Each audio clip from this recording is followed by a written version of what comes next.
Қазақ отбасындағы дәстүрлер тыйым сөздермен де байланысты. Тыйым сөздер үлкен маңызға ие тәрбие құралы.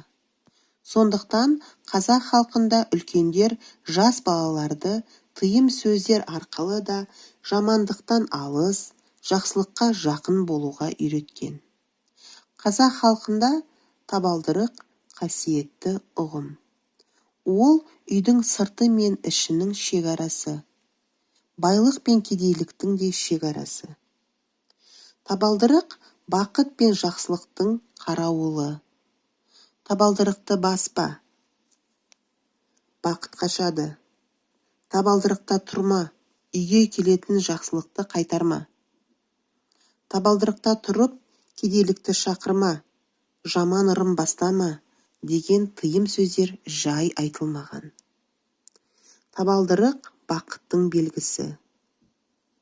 Табалдырығыңнан құтсыз адам аттаса, кедей боласың.